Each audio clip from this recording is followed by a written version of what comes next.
Good evening, ladies and gentlemen. Welcome to the Center for International Governance Innovation, or CIGI as we say. My name is Fred Kuntz. I'm the Vice President of Public Affairs here at CIGI. Thanks to everyone for joining us tonight. In spite of the construction challenges in this neighborhood, I'd also like to thank our public event sponsor, Wordsworth Books, for their ongoing support of the CIGI Signature Lecture Series. We also thank those who are joining us live at the CIGI campus and through our live webcast online. Following this evening's address, we welcome questions from both audiences. If you're here in the auditorium, you can ask questions at the microphones at the bottom of the stairs. And if you're watching online, you can ask questions through the live chat function on your screen. Please remember to state your name and to keep the questions brief. Humans have a long-standing fascination with heroes and victims of past conflicts.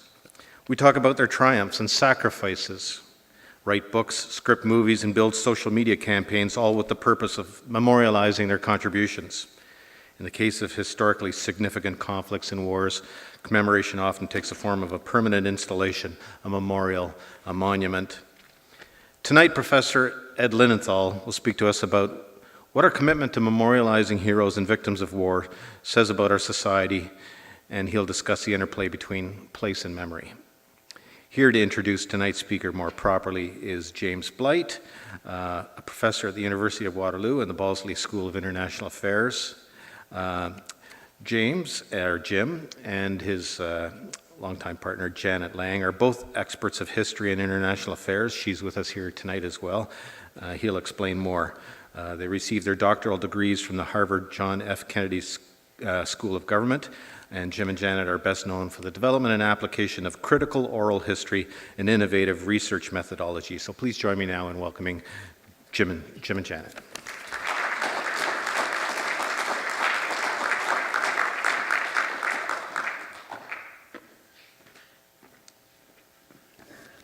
It's a pleasure to be here to introduce Ed Linenthal. Ed Linenthal has the distinction of possibly inventing an entirely new kind of history. I'll get to that in a second. But Ed's come all the way up here from southern Indiana, where he's picked up a bit of a southern accent over the years, even though he lived in Wisconsin for a long time. We have a sliding clock, yeah? We were making sure that he wore warm clothing, but that was like a week and a half ago when it was really amazingly cold.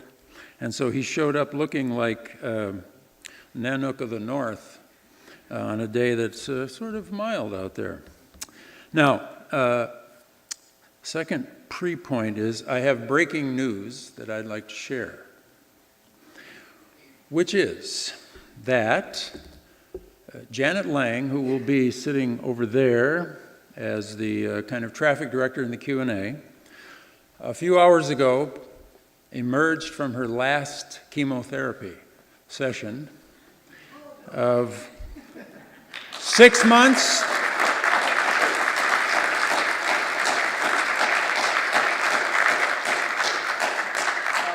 This lady with 2 doctoral degrees, I believe, is as proud of that and as happy about that as she is about anything that she's ever been awarded. She didn't know about that. You look great.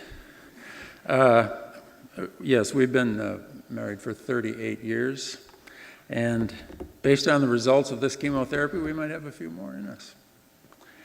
Now, when the Q&A comes, Janet's going to be kind of shuffling through some papers and so forth. There'll be 2 opportunities for you to write out your question, pass it out, roughly the midpoint, and then at the end. And then she'll be the kind of traffic control officer while she feeds Ed these difficult questions. Now, this present moment, a century after the outbreak of the First World War, is heavy with symbolism of war, sacrifice, and heroism. This is especially true here in Canada, whose losses in the Great War were horrendous. Tens of thousands of Canadians died on the Western Front out of a population of roughly 7.5 million. Everybody tells us we have to remember, Never forget. Not let the heroes die in vain. But what are we supposed to remember? How can we remember something, say World War I, that we never experienced? You saw Harry Patch, the last World War I veteran, died at age 111 in 2009. That's it. That's the end of that game. None of us remember World War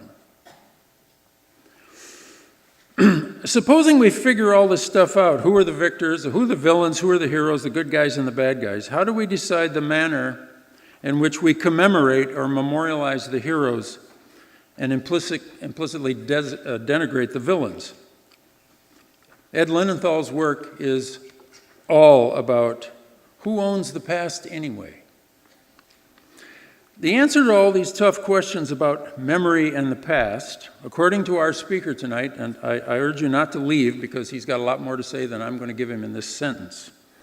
It goes something like this: memories, monuments, parades, textbook presentations, holidays, bad guys, good guys, all of this stuff are decided by knockdown, drag-out dogfights whose intensity often rivals that of the violent events everybody claims to remember. The difference is that the combatants in the war for the ownership of history usually fight with words instead of bullets. But as with the war itself, the stakes are regarded as very high, and victory over the adversary is the only acceptable objective. Many in the historical profession, and my brother is a member of that profession, and he confirms this, and since he teaches at Yale, what he says is true. Ed Linenthal virtually invented the historical subdiscipline of scholars who study the competition for a share of the memory of violent events. Ed is modest, so he will deny this. He'll point out that the ancient Greeks got involved with memorializing their war a few years before he did. Okay, I accept that. But no historian on this planet has taught us more than Ed about the process of memorializing our heroes and victims of violence. He's the author of many books and articles that have defined this field of public history, and he has won many awards as a scholar. Just to give you a flavor of the kind of thing he's into, his 1991 book, Sacred Ground, Americans and Their Battlefields, he examined the processes of veneration, defilement, and redefinition at 5 highly loaded, controversial sites: Lexington and Concord, the Alamo, Gettysburg, Little Bighorn, and Pearl Harbor.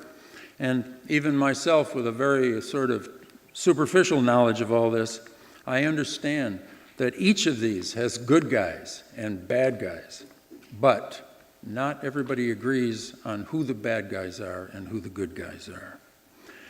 With this project, Ed began an ongoing and very productive relationship with the United States National Park Service. Ed worked with the Park Service on the 50th anniversary ceremonies at Pearl Harbor and delivered the commemorative address at the memorial in 1994. He's a longtime consultant to the Park Service on the interpretation of controversial historic sites, including a decade as a member of the Federal Advisory Commission for the Memorial to the Passengers and Crew of Flight 93, which crashed near Shanksville, Pennsylvania on September 11, 2001. But wait, there's another Ed Linenthal who is the editor-in-chief of the flagship journal of the Organization of American Historians, the Journal of American History. As a sort of academic, I cannot understand how he does this, why anyone would want this thankless job. I can confirm right now publicly what many of you have long suspected. Academia is top-heavy with neurotic, self-involved, bubble-headed, egomaniacal head cases. Ed, what did I leave out? That's okay? If Ed and his staff and reviewers decide not to publish a piece, the author is furious. If they decide to publish a piece pending a few changes recommended by a reviewer, the author is also furious, because the corrections or adjustment were suggested by people who are obviously idiots, who seem not to know who I am. To maintain your sanity as the editor of a flagship scholarly journal, you will go insane if you lack a sense of humor, a deep, profound, theater of the totally absurd sense of humor. Fortunately, our distinguished speaker tonight arrived at the Journal of American History already gifted as an absurdist. How, you ask? Because he grew up in Ann Arbor, Michigan, and has been cursed since birth by a proclivity to root for the University of Michigan football team. I graduated from that university, and I am a fellow sufferer.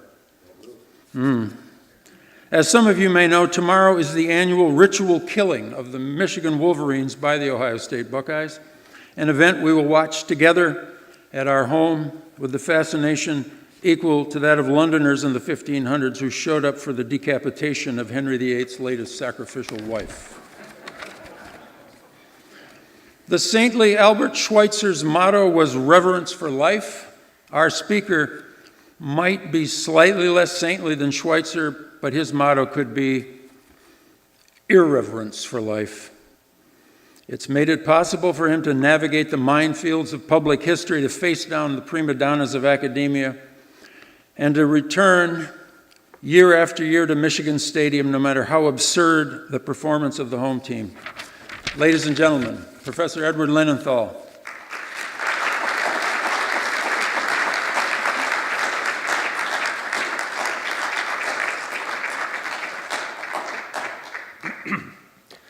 Good evening, everyone. Thank you so much for spending your evening here. I appreciate it very much. Jim Blight and Janet Lang have been dear, dear friends for a very long time. We met in 1986 in Cambridge, Massachusetts. So it's really a pleasure to be here. And if there are any therapists in the house, Jim and I will give you our phone number for after the Michigan-Ohio State game, and we hope that you'll give us a call because we will have some PTSD issues, I think. Now, before we get to the topic at hand, serious topic at hand, I did want to bring up one thing that has greatly troubled me this afternoon that I thought our neighbors to the north had avoided. But I understand that Black Friday has now infected Canada. This is not good. And I think instead of my talk, we should band together and go to the border and do something about we have to stop this. It can't go on any longer. It's just the worst. All right. So I'm going to do something new tonight for me, and I'm picking on some people as heroes and heroines that might seem a little bit different. And I'm doing that for a particular reason because all of these people and the places that their stories bring alive are involved in memory projects that are incredibly interesting. At least they are to me. And I want to think about this oral testimony that you're going to hear, and then think out from it. So what I'm going to do is to play you 3 short pieces of oral history. 2 of them are 6 minutes, 1 of them is 12 minutes, and talk with you in between. The first one is of a Tuskegee Airman, Lieutenant Colonel Charles W. Dryden, talking about his reception in the United States when he returns from combat in Europe. It's part of the stunning oral history project at the Tuskegee National Historic Site. The interview that I have was given me very generously by Todd Moy, who now directs the oral history project at the University of North Texas. Todd directed the oral history project at Tuskegee. The second and slightly longer piece you're going to see is about 12 minutes, and it's from the final 117-minute film that concludes the United States Holocaust Memorial Museum. And the third piece is a 6-minute pilot that was shown by one of the groups that applied to do the permanent exhibition in the Memorial Center at Oklahoma City and did in fact receive the bid to do that. If any of you have been or go, you will see these clips. This is a 6-minute clip as well. So let's set the stage for the first one. I cut some of this out for length issues.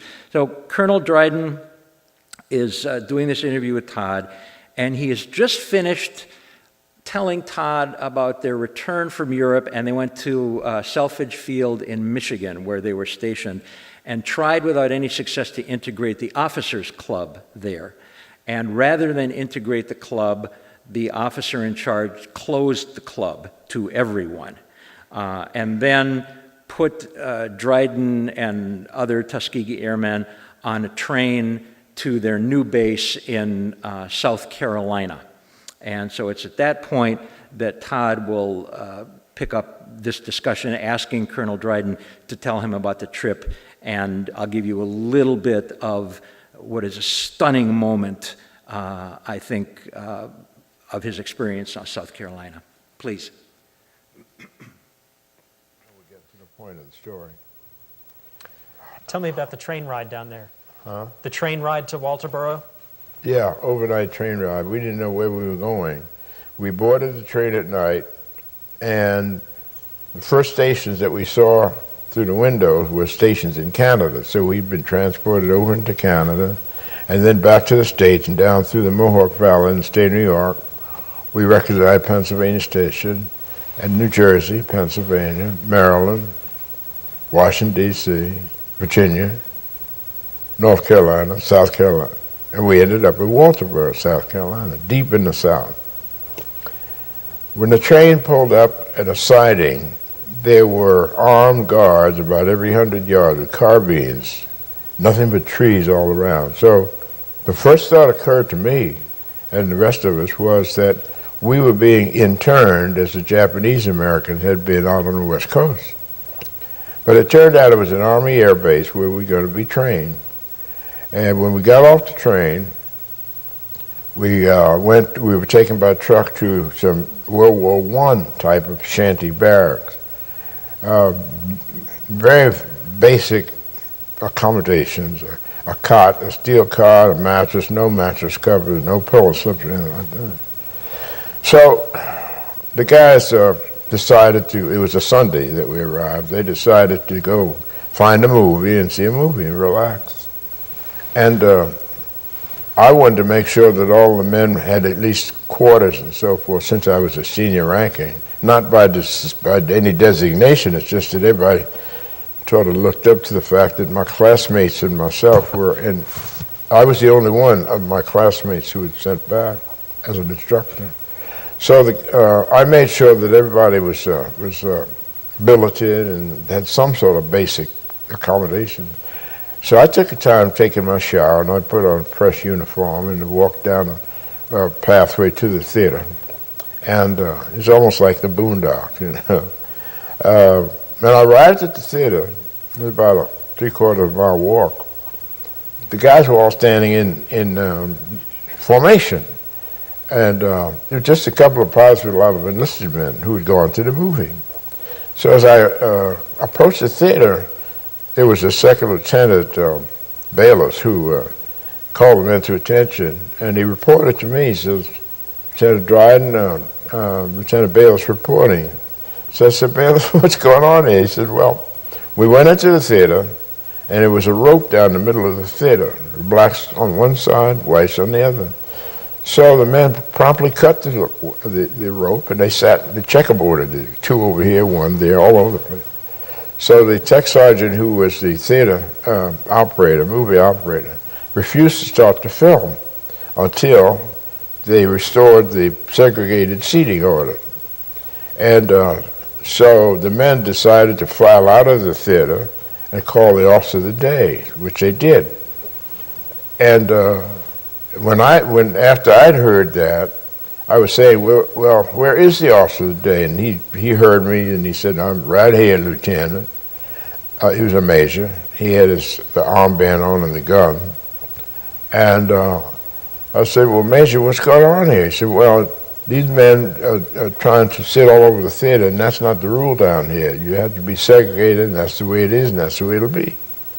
So I said, well, where can I get in touch with the base commander? He said, not till tomorrow. He's not on base, but I'm in charge here until he comes back on base. And you men just going, you're not north now. You have to do what the custom is down here in the south. So I said to the men, I said, well, you've heard what we said. We have to wait till tomorrow to talk to the base commander. And some of the men said, well, can I at least get my money back? It was 15 cents to see the movie. And I asked the major, I said, well, what about that? He said, well, okay. He told the sergeant, refund those who wanted their money. Some of them took the money and threw it in the dirt and said, I'll be damned, I don't want this money. You know, they need it for a course in courtesy or something. Well, the next day, the base commander called an officer's call, and he made it quite plain that that's the way the things were going to be. Well, we knew that we were in a catch basket, you might say. So people began to write to people in Washington, there's Congress people and lawyers and so forth. We took the precaution not to mail the letters on base, but to take them off base and mail them hither and yon. So they couldn't be intercepted and so forth, censored. Well, I said at the beginning it was a painful experience for me because when I saw something on that base, I just cracked. I'd been trained to be a pretty good, but before I went to the military, I was a pretty disciplined person from my upbringing. But in addition to that, I had had the 8 months of military training. But I saw German prisoners of war on that base. They could do things that we couldn't do. Now, we had been fighting the Germans, 8 of us. We had returned from the States from having defended the country as we raised our right hand and swore to do. And in our country, the enemy could do things we couldn't do.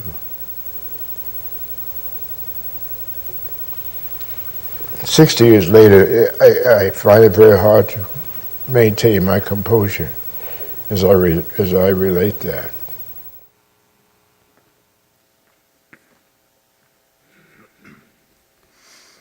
Think how stories like this bring alive a place like Tuskegee. Think how stories like this complicate, certainly for Americans, the much too easy formulaic of the good war. This is one of the videos that I play for my students in the course on World War II that I teach, an upper-level undergraduate course. And they know by this time that I believe to the deepest fiber of my being that we were fighting ultimate evil in this war and that this was a necessary war. But a good war, this template that has become far too popular in the United States, is one that is subverted by these kinds of really important stories. And so one way to think about deepening our understanding of World War II is listening to these kinds of stories. Deepening our understanding of the turbulent American homeland during World War II. Deepening our understanding that the virus of race that we were fighting, both in the Pacific and in Europe, was still alive in the United States. This video is also, you get into history for all kinds of reasons, and a lot of them are personal. And when I saw this, when Todd Moy first showed it to me at a conference, it jerked me back to when I was, I think, 8 or 9 years old, living in Ithaca, New York, where my mother was finishing her degree in political science. And I remember to this day walking down the street with her telling me that there had been a German POW camp not so far away, and that German POWs on their way back from work details could go in and buy Coca-Cola, and black American GIs could not. And that, whatever it is, a complete incoherence of understanding has stayed with me to this day. And a sense of wanting to identify hypocrisy and this kind of bitter irony that we see here, I'm sure is one of the reasons that I ended up doing what I do. But besides subverting the good war narrative, this illustrates, as do other stories, how these kinds of tales bring alive sites of memory. And the Tuskegee Airmen National Historic Site joins many other sites around the world.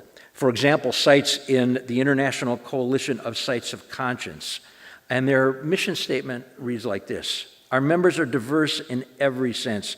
They range from long-standing historic sites to emerging memory initiatives, remember a wide variety of history, and address an equally wide range of issues, but they are united by their common commitment to connect past to present, memory to action. So this web of sites, 185 now around the world, these places that link memory to action, conscience at work in these activist sites of history. It's also, I think, a piece of video that's significant as a part of the increasing importance of the African American landscape in the United States. I think what we have now compared to 50 years ago. If you were an anthropologist from Mars and came to the US 50 years ago and charted the landscape, the historic landscape, and you came now, it would be a breathtaking change. Excavations of slave quarters at so many places. Interpretive programs at former plantations and presidents' homes with slaves and calling them slaves or enslaved people, not servants, using the active voice and not the passive voice. Jefferson did this, Jefferson ate here, Jefferson wrote here. The house was built by servants. Just that change. Where do you go into plantation sites? What if you shift the focus and you don't go in the front door, but you go in the back door? What if you look at the building the first time from where the slaves' quarters had been? All of this creative dislocation that's going on at historic sites joins with this kind of creative dislocation of American story. Even now, on the United States landscape, are most indigestible stories that stick like a fishbone in our throat, are spectacle sites of lynching. And even this landscape is now being explored. Graves are being uncovered. People in photographs are being identified. Anonymous victims in photographs are being named. Rituals of reconciliation are being held. Even this, and there's a whole new generation of scholars now at work on the history of lynching. We're publishing in December of this year a new State of the Field essay on the new generation of lynching scholarship in the United States.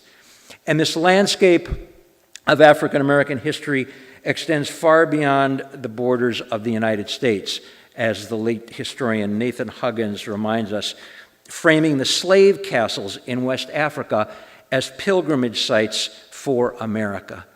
He calls them, and these are his words, points of departure, not arrival, places of despair rather than liberty. They are the few physical remains of the traffic in human beings that brought many Americans, Black Americans, to the United States. They are, he declared, as much a part of our nation's history as Plymouth Rock. I want to think with you about one site of memory, the ruins of a store in Money, Mississippi. Some of you know the story, I'm sure, where on a summer day in 1955, 14-year-old Chicago teenager Emmett Till allegedly whistled at the wife of the store owners and was murdered. This became, of course, a huge event. He was buried in an open casket in Chicago. It's a story that went underground for some years and has reemerged with a tremendous amount of attention, scholarship of all kinds. What interested me as I thought about the site, and I was at the store in Money a few years ago, and what's so interesting is it's remembered intensely because it's forgotten. In other words, the ruins of it are emblematic of how we have treated these kinds of sites. But there are two writers, Richard Rubin in Confederate Silence, a two-tale of the New Old South, and Paul Hendrickson's Sons of Mississippi. Both of them use the store as a place of memory, but also a place revealing processes of forgetfulness, because it's not recalled in any official manner. Both begin with detailed physical descriptions of the ruins of the store. Hendrickson, it's made of wood and brick and cinder block, but from across the road it seems like something almost papery as if from a dream. Once it was a Delta grocery store. Now it's a falling down building in an all but deserted place called money. But it is its own kind of American shrine. Nearly every Mississippi story, sooner or later, touches this one. Ends up in some spiritual homing way right here. And he observes, there's no plaque from a state historical commission. It just is.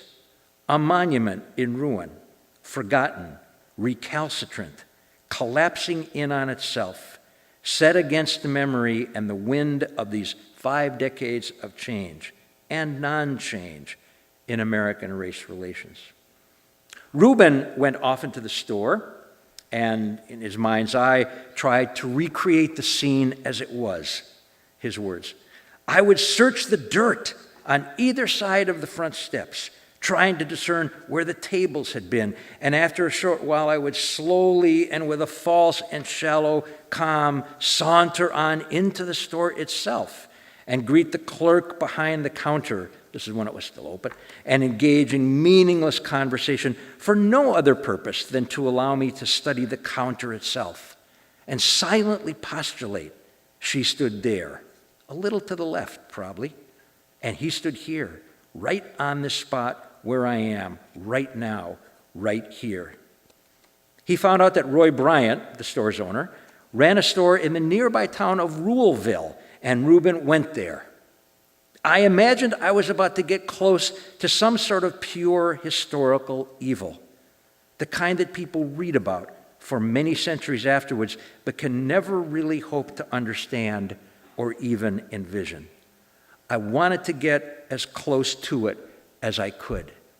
Here we have the sensory dimension of history, that it's not just sight, it's not just sound, but to touch the past, to be at these places, to go to Tuskegee, to go to these places and think here about coming into contact with some ultimate evil. But I could change just a few words here, and it would be somebody going to Gettysburg or to Pearl Harbor to go out to the USS Arizona Memorial and watch the oil that still comes out of the ground. It could be someone that goes to the Little Bighorn and looks at the graves of the 7th Cavalry and looks at the few graves where Indians are buried, or to touch the past at the new Indian Memorial there. It could be in the offices of so many of my colleagues and friends at the U.S. Holocaust Memorial Museum. Almost all of them have something from Eastern Europe in their office.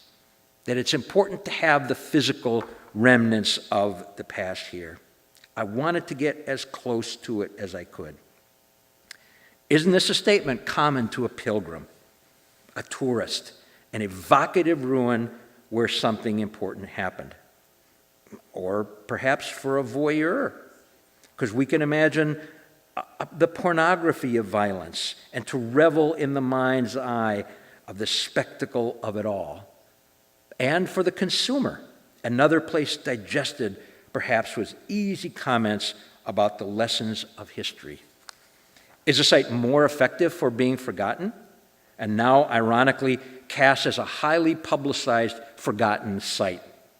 Is it evocative because it is in ruins? And what to do with these ruins? The challenge of the site and the story. And I think for all of these stories on the African American landscape, the real challenge is not just to present them. We still have much more work to do on that in the U.S., but to braid them together so that it's not telling a story of African American history, but American history. How do we braid them? How do we keep these stories from being segregated on interpretive tours at these places themselves? That's an incredible challenge, it seems to me. Some years ago, I was doing a talk at Harper's Ferry as part of a larger celebration, and there were some historical reenactors that came and did a somewhat playful Washington and Jefferson and answered questions from the audience. It was okay, but it wasn't anything special. And then there came a breathtaking African-American reenactor who did Frederick Douglass. And it was absolutely stunning. Almost no one stayed for him. After Washington and Jefferson left, everyone else left as well. Now it was presented, but that's segregated memory. Okay, obviously, I'm happy to talk more about some of the issues that arise from this little case study. Now, this is a 12-minute film called Testimony. There are some excerpts that I put together from the Testimony film, which is the last film, I'm sure some of you have seen it, at the United States Holocaust Memorial Museum in Washington, D.C. Now, my mother was very Orthodox. Mrs. Orlewska was deeply religious, and she respected my mother's religion also. She knew that it had to be kosher. So she took one pot, which she said she'll scrub it up real good, and she won't use any fat at all. So she cooked potato soup for us every single day. She browned some flour first, never touched, and she had one spoon. She bought a new spoon, and she had this one pot, which she always used only for us. My mother didn't have any unkosher food for the duration of the hiding. Never in her life, for that matter. But this is how she respected my mother's religiousness. And my mother would say, take a little money from this. She would not accept. And Mama would say, take a little money when you go to Mass and give it to the poor. And she would say, there are no poorer people than you. You children have no fresh air. You have no light. You have no freedom. Nobody is poorer than you. She wouldn't take a penny. Never. She never took a penny. She did it out of the goodness of her heart. She was incredible. And we didn't even have a chance to thank her. Because after the war, not after the war actually, after the liberation, when my mother went back to her, and just to tell her that we're going back to our hometown, and she says, please, don't stay in touch with me. Don't ever come back. I don't want my neighbors to see you. I'm afraid for the safety of my life. My Polish people, my Polish brothers, will not forgive me for saving a Jewish life. She was in jeopardy, and we never could say thank you. It was a mood of expectation, and since it was Friday evening, after darkness fell in, one of the elderly ladies remembered that she had taken some candles along, and she was lighting the candles and saying the prayers. And we found this somehow encouraging, and though it's so absolutely irrational, almost irrational, that here, but nobody knew about it, that 95% of the people on that train would not live to see the next evening. But nevertheless, people prayed, praising God for what? When we arrived to Auschwitz, it was like we had just come into a different world. They opened up those cattle trains. People in striped uniforms came on the train, and they started to shout, we should get out and leave everything behind. People with children are going to be killed the same day. And as soon as my mother heard that, she had presence of mind to run down, and I was next to my mother, and I couldn't really believe that this could possibly be true, but she ran over to my sister, removed the child from her arms and told her, darling, I just found out that women with children will have it very easy. All they will do, they will take care of the children. But young people will be sent on hard labor, and I'm not so young, I'll never be able to survive hard labor. So she was trying to make my sister believe that by giving her the child, she's going to help her. Before my sister had even a chance to resist or to say, no, I don't want to give the child up, my mother had the child in her arm, and she was pushed to the side where all the women with children and older people were standing. Cecilia's mother gave her daughter Mina, age 22, a chance to live by taking Mina's young son Danny into her arms.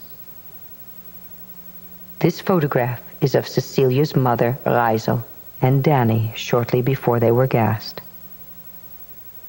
My mother had only a chance to yell out to me, please take care of your sister. My name was Silly. This is how she called me, and she called out, Silike, take care of your sister. Because she knew the pain my sister will suffer, and she'll find out where she took her grandson. It was a tremendous click as the gates closed, sort of a finality. And there stood a woman, clad all in black. And she was literally barking. I've never heard a human voice being that harsh. She looked like a bulldog, and I said, this is going to be absolutely the worst. We were supposed to refer to her as Frau Kügler. She turned out to be the hope, the inspiration, and the knowledge that perhaps not all Germans were cruel. She was a decent, wonderful, warm, caring human being. No doubt she was picked for her position because of her looks, but her looks completely belied what was underneath it all. She was decent, she was good. We stayed in that camp for a little over a year. No one was sent to Auschwitz. I don't know if she particularly loved us, but she pinned a lie to the lips of all those who said they had no choice. I personally am indebted to her for my own life at one point, when this infamous Lindner, who was known for his cruelty, swooped down to him for an inspection of the camp. And I had been very ill at the time. I was running a very high fever, and I was permitted to stay in my bunk. And she came in, there were 3 of us who were ill. And she came in, she said, girls, get yourself together. And I remember I had my skiing boots. See, my father made me wear my skiing boots when I left home, skiing boots in June. And I blessed him for it, because I wore those boots for 3 years in every season. I remember she stooped down to tie my boots, and she literally dragged me and the 2 other girls to the factory. She had worked in the factory before. And she set my looms in motion, and she said, pull yourself together, this is life or death today. When I was arrested by Gestapo, and I was in this camp, my mother, who was in Budapest at the time,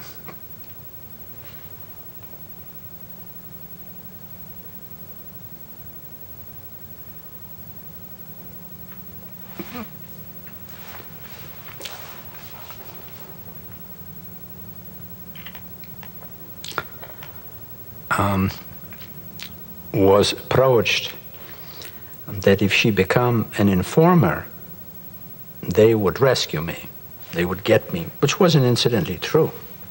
But it was a setup. She was on false papers, and she refused.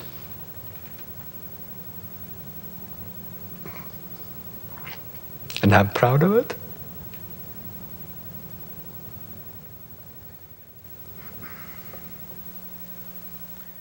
The guidelines for this film were that they were to focus on themes of rescue, resistance, and defiance. And indeed, many of them do, if we saw the whole 117 minutes. But there's so much more that explodes on the faces, the words, and the silences of these people. We see survivors taken into the wormhole of memory, a different time and a different world. And it seems to me here the work of Lawrence Langer, particularly his book Holocaust Testimonies, The Ruins of Memory, help us think about an assumption that is a dangerous one, that memory and memory work is by definition healing, is by definition constructive. Memory work, as I've come to understand it, can rip communities and people apart every bit as much as it can put them together. And Langer suggests, and I'll go through these quickly, and we could talk about them more later, these different categories of memory that are not about redemption, that are not, as you find in too many Holocaust books in bookstores, that this is a story about the triumph of the spirit. Yeah. Listen to his categories and a brief description of each, and think if there's evidence of this in what you just viewed. Because in Langer's words, in this kind of oral history, we unearth a mosaic of evidence that constantly vanishes into bottomless layers of incompletion. Anguished memory. The seeds of anguished memory, he writes, are sown in the barren belief that the very story you try to tell drives off the audience you seek to capture. There's a frustration with a lack of common ground between the reality of the Holocaust and our attempts at imagination. You must understand, but you can't understand. Anguished memory, Langer writes, stains the desire for graceful aging with the refuse of annihilation zones and slaughter areas. 2, humiliated memory. An especially intense form, he says, of uncompensating recall. Instead of restoring a sense of power or control over a disabling past, it achieves the reverse, reanimating the governing impotence of the worst moments, subverting what Langer calls the monumental view of the past, a stress on individual courage, faith in humanity, private will, the resolute deed, the triumph of the spirit. And he thinks about these more consolatory projects as preferred narratives, a term that I really love. And this is what he means by this. And this has been a paragraph that was important to me in writing my book on the Holocaust Museum in Oklahoma City, and certainly in my work at Flight 93. When we write of martyrs instead of victims, focus on resistance instead of mass murder, celebrate the human spirit and bypass the human body, invoke the dignity of the self and ignore its humiliation, we are initiating the evolution of preferred narratives that use embattled words to build buffers of insulation against the terrors of the Holocaust, or put something else in there if you wish, without bringing us any closer to its complex and elusive truths. Humiliated memory, Langer tells us, insists that while we may learn about the Holocaust, this learning cannot promote life and comes with the real cost. Another form of memory he writes about, tainted memory, a memory stained by the witness's own present moral sensibility. He writes, the survivor does not travel a road from the normal to the bizarre back to the normal, but from the normal to the bizarre back to normalcy, so permeated with the bizarre encounter with atrocity that it can never be purified again. Think of the brilliant ending of Maus 2, Art Spiegelman's cartoon history of the Holocaust, one of the most breathtaking creative works, I think, of our time. How does it end? Where Art Spiegelman's survivor father, Vladek, asks him to turn off the tape recorder. He says, I'm tired from talking Richelieu, and it's enough stories from now. He calls Art his murdered brother's name. The ghost of the murdered brother, still years later, infects the family. It's a stunning way, and that's the way the book ends. Not a redemptive narrative at all. Okay, obviously there's much more to say about that. I'd be happy to talk with you about the choices made at the Holocaust Memorial Museum? What does it mean to have a Holocaust Museum in America? In what city should it be? If it's in Washington, where? Should the architecture be expressive of the event? What's the definition of the Holocaust? What about a hierarchy of victims? What photographs do you use? What kind of artifacts do you use? What's the narrative? Every issue at the museum was a razor's edge issue. But we conclude, and then I'll have a few comments about this, and then Janet and I guess, will join in conversation with you. This is a 6-minute video from the Oklahoma City National Memorial with a different set of heroes. These are first responders from Virginia.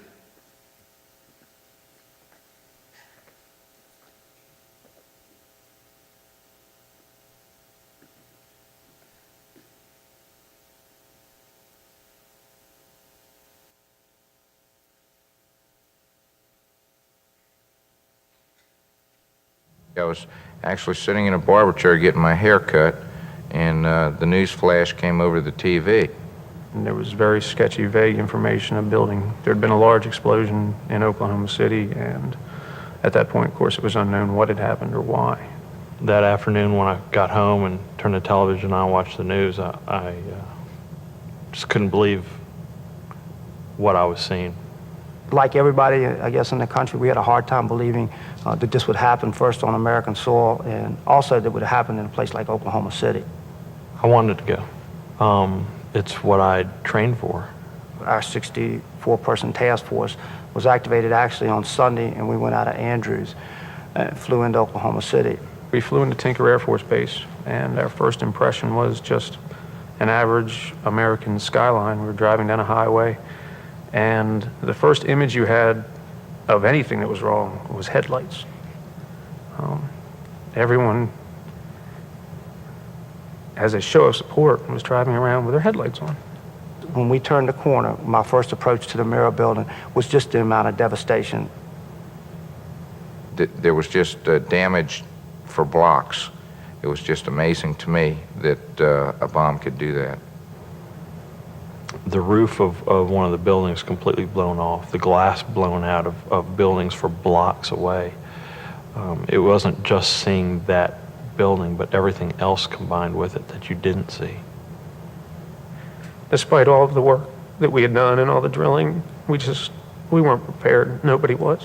You had a fairly confident, highly skilled, well-trained group of rugged individuals that turned that corner, and you could have knocked them over with a feather.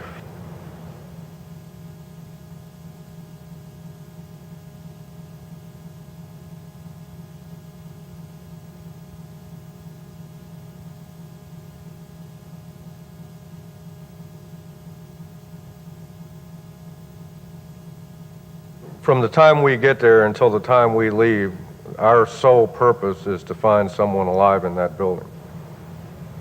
There were people on that pile 24 hours a day in an active rescue. When you're doing a rescue effort, you're literally hand-picking it to make sure you don't do any further damage to someone who may be there. We worked side by side with the Oklahoma City firemen. These guys had been on that pile out there. We called them the ants because they were on that pile from the moment it happened until after we left. We had specialized tools and equipment and training in how to remove the concrete, remove large slabs, cut small holes, what have you, and use searching devices. It was an emotional roller coaster because you'd get your hopes up that maybe one of the sounds that you heard on one of the listening devices or one of the things that you saw on one of the cameras might be a live victim. And we never lost the hope that there would be somebody else in that building alive that we would find. Oklahoma City Fire Department wanted to specifically remove every victim from the building. They felt that these were their citizens and they wanted to take them out. The daughter of an Oklahoma City firefighter had been killed in the building. And when we discovered her body and when they were removing her body, we shut the site down. Just out of respect for a brother firefighter. That is probably the hardest thing about this incident is we were not able to rescue anyone from the structure.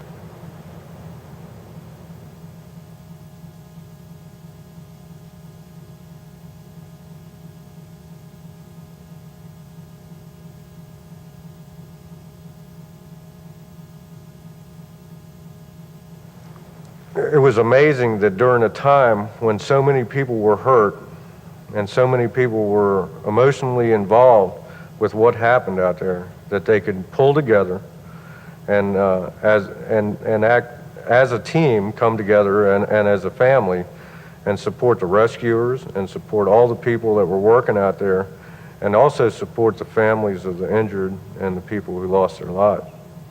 I'll never forget when we checked in that night, they said, okay, you're going to be on this third floor up here in this large room. And they took the cots up there, and these women said, well, we'll make those cots up for you. And to us, that was very strange. I mean, here we're in a city who's been devastated. I mean, they have 160 some of their people missing, and there are these ladies here who literally want to make up our cots for us. They had volunteers that would come and pick up our dirty clothing, take them home, launder them, and bring it back. So by the time we woke up, all our clothing was laundered. We had one of our guys walking around one night, and a lady stopped who was one of the ladies cleaning tables. And she says, can I get you anything? Do you need anything? And he looks at her utterly incredulous, because there's absolutely nothing you could have asked for. And he's bald. And he goes, well, I could use a haircut. And he laughs and chuckles and moves on. We came in from the site the next day, and they had a barbershop set up. They gave you, they would give you anything. They'd give you the shirt off their back if they thought it would help you. They just came together, and instead of that bomb destroying that city, it brought out so much love in that city that it was overwhelming.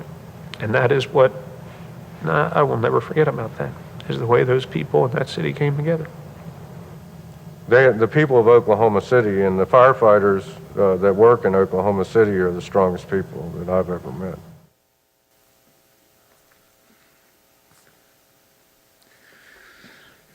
When I began working on The Unfinished Bombing, Oklahoma City in American Memory, I thought of it as a book that would be about the memorialization of the bombing, but it quickly became a book about the aftermath of an American city after a terrorist attack. In a terrible kind of timing, the book came out a week before 9/11. But I thought to myself, in the early months in Oklahoma City, the different storylines, the different narratives, and several of them you hear here, there was a storyline of civic renewal.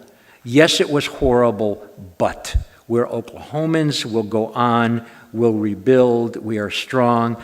The personal stories, one of the dangers of doing this stuff is you become cynical and sort of distrust some of these stories. But the stories of people driving up to the site in ramshackle cars, obviously with no money, and they had made huge piles of sandwiches, or people bringing clothes, or random acts of kindness from near and far, because people from around the world were enfranchised through the media to this event.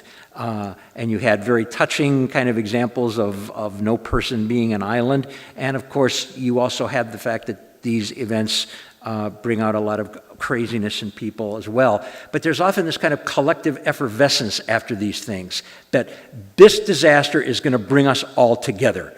Our blood's all the same. It trumps race, it trumps class, it trumps everything. And sometimes there can be enduring things that last. Oftentimes it goes away. I asked an African-American city councilwoman about the kind of rhetoric that race relations had changed for the better after the bombing. And she sort of smiled and said, well, for a while people talked like that, and then she said everyone went home, which I thought was an interesting way of putting it. There was a narrative of religious redemption as people struggled in many different faiths to mobilize their religious resources, their communities, to think about the problem of evil, to give some kind of framework to shattered lives, to invest the catastrophe with some kind of meaning. There was, and in some ways I think the book is named really for this, there's a narrative that we like to forget, and that's the toxic narrative. how these events live on and on and on, and that surviving survival is often a real challenge. The way that these events live on in the bodies and the minds and souls of so many. And then there was a fairly insidious narrative that's everywhere now, and that's the therapeutic narrative, that these people who are victims of political violence are patients who are ill.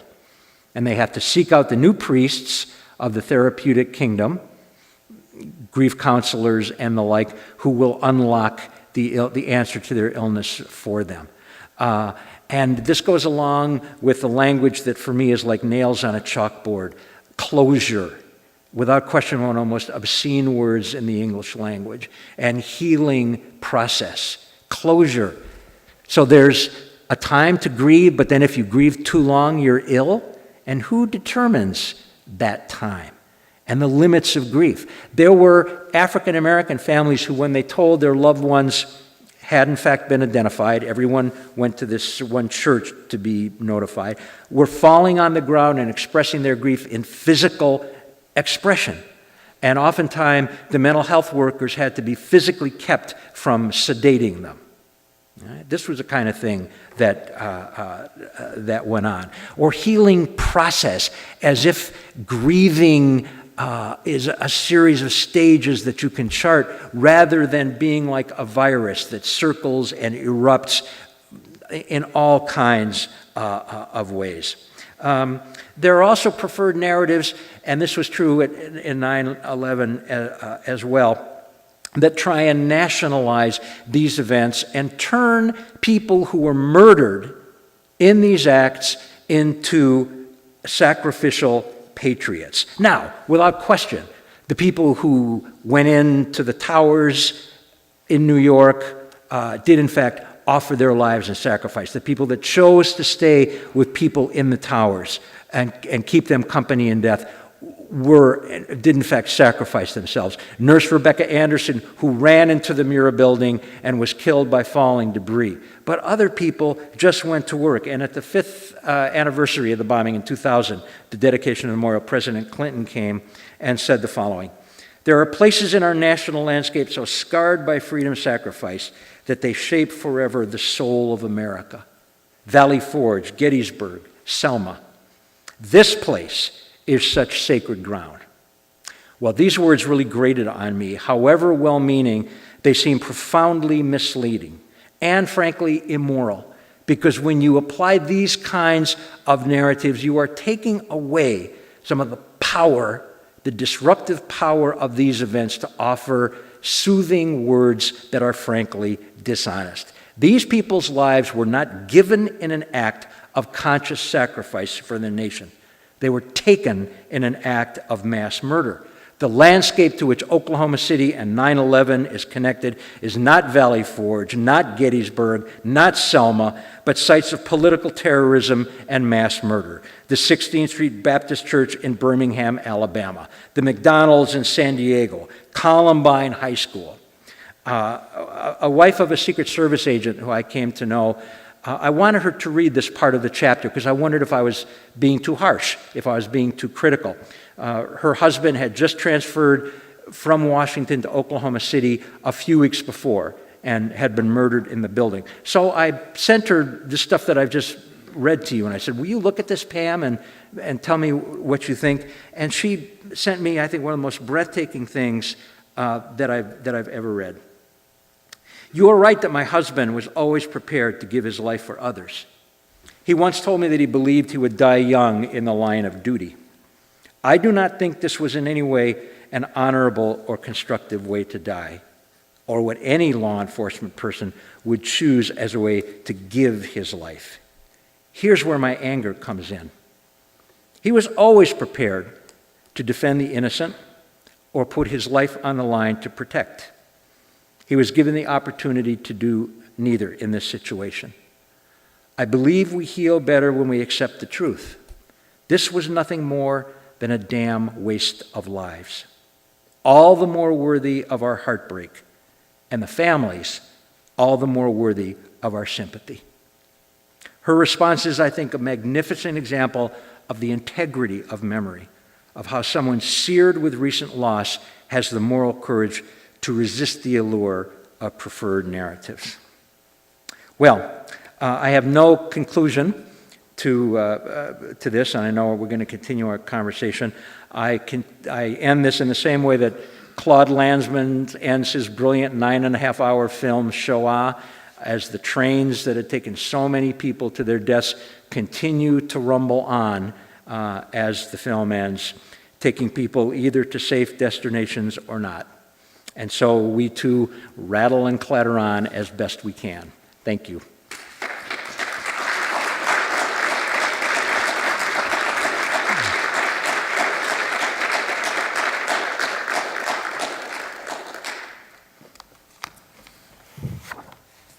Hi, sweetie. We go sit down now? Shall we sit? Ah, yes. Did I do okay? I did all right, huh? Did excellent. So, I'm supposed to get some papers here for questions and stuff. I know that, well, I can hardly imagine that you don't have comments and concerns and questions that you'd like to have with Ed, so do bring them up. I do want to just have a couple of quick words. One is Jim Blight is a very bad boy and a very lovely husband, and I appreciate and was shocked. But it's also a good reminder. There's a lot of drugs inside me, poison and steroids that are fighting, and I never know which one's going to win at any moment. So I may end up talking and figuring blah, blah, blah. Ed will rescue me and take care of that. So let me take the prerogative before I get my papers of asking a question or two to Ed. That steroids one, poison one on that one. I like Fred too. That's a good guy. To Ed, that came up actually just in the last line, where you were talking about that wonderful response that you got from the widow. And it reminded me of something that you've all seen. I didn't know they were going to be playing this, but just before, while people were sitting before we came, they were playing excerpts from a presentation that Jim and I did on World War I. And we ended it with Harry Patch, who you're very familiar with. And Harry Patch says that basically war is a mechanism of destruction, a condoned mechanism of destruction for human beings. And it has no real good purpose. And he talks about World War I, 80 and 90 years later, as being absolutely worthless. I mean, it wasn't worth anybody's life, it wasn't worth his friend's life, and so on and so forth. And what was stunning to me was that he became a celebrity after he was 100. He never said a word about this for 80 years. He became a celebrity at 109, I think he wrote his memoir. He died at 111. He had a very widespread fame by that time and quite an impressive funeral. Prince Charles was there, and Tony Blair, and Gordon Brown. They all gave these eulogies. Not a single one got Harry's point. Harry was the brave young soldier who went to war and valiantly fought, which he did. That was Harry's story. 100 years later, it was impossible for a politician to say World War I was a waste. I expect that part of what underlies the woman's point is that it's impossible politically to say that Oklahoma was a waste of lives. It wasn't. So could you talk about how the power that, in a sense, overrules the obvious that's in front of you, how strong that is? Is there a way other than individuals that say these things can make a dent in it? Yeah, I struggle with that, Janet. I think what I'll say about that is when somebody like Pam Witcher says that about her husband, it has an incredible power, because any politician that would say, to contradict her is going to look like a fool. But he won't. And insensitive. He'll ignore it. Well, but a lot of people won't. I think it depends who says it. It makes a big difference if I say it or if Pam says it. It makes a big difference if, and there's contestation and all this stuff, if Vietnam veterans are the ones that protest certain aspects of the war versus people who were not there. So I think there's who says things that are not politically popular is really crucial. And do you feel like there's some movement or some, you were talking about how if a Martian came over years ago and then now they've noticed some differences, how long will it take for a Martian to come here and notice some of those differences? Well, in some ways, I think the U.S. does very well in recognizing its own indigestible stories. When you have places like Manzanar, a place Really? of Americans of Japanese ancestry internment, the Sand Creek Massacre site, the horrific massacre in 1864 of Cheyenne. These are part of the National Park Service. They are by definition part of our national memory. I think that's something. There are always going to be, the contending voices, particularly when it comes to, textbooks and things like that. This is going to be always contentious. But I actually think that in a good many ways, we've come a hugely long way. So when you say contentious, contentious, but it's sort of a minority that's, it's David and Goliath still, or is there, because It depends on the issue. Yeah. It depends. It totally depends on the issue. But there are sort of gradations where you think the less popular narrative has some sway. Yeah. And I think there was a huge controversy not so many years ago about talking about slavery at Civil War sites. There's a news flash, right? Slavery had something to do with the American Civil War. Wow. Never knew that. And there was a huge uproar about this. You're going to be politically correct. You're revising history. This is just about the battles. You're caving into African American sensibility. Well, and the parks were very smart. They used the words of people themselves, talking about why they were fighting and why secession came. And it turns out that the American public and whoever else went there were perfectly capable of, reading words of people at the time and making their decisions about what they thought. So while there was a lot of fuss and feathers, they turned out to be very, very good and appropriate revisions of stories. And all historians revise, right? Good if you don't historians. revise, you're intellectually senile. Revisionist historian, Dave Welch and I were talking about this on the podcast today. Any of you go to a doctor and recoil in horror because a doctor doesn't put leeches on you? You say, oh my God, he gave me penicillin. He's a medical revisionist. Of course historians revise things. What if a new cache of information comes open about the Civil War? And this stuff happens all the time. Or I use the example today about the Holocaust.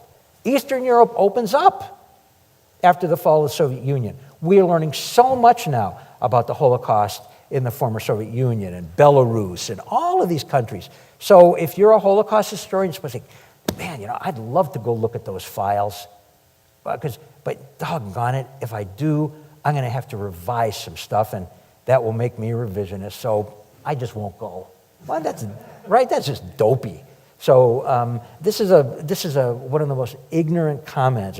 That's just revisionist history. Well, look, history is by definition revising. The second historian was the first revisionist. Maybe they do it well, maybe they don't do it well. but it's not frozen. We don't look at George Washington through the eyes of Parson Weems. Let's hope. Mm-hmm. So, and what happens sometimes is that these narratives get naturalized. Something is interpreted the same way for so long, it's not an interpretation anymore, right? It's the way things are. And the giveaway for me always is somebody who says, it's a well-known fact. What it's a well-known fact means, I was brought up believing this, and I don't want you cluttering this up because I've already got it put away on the bookshelf where it's supposed to be.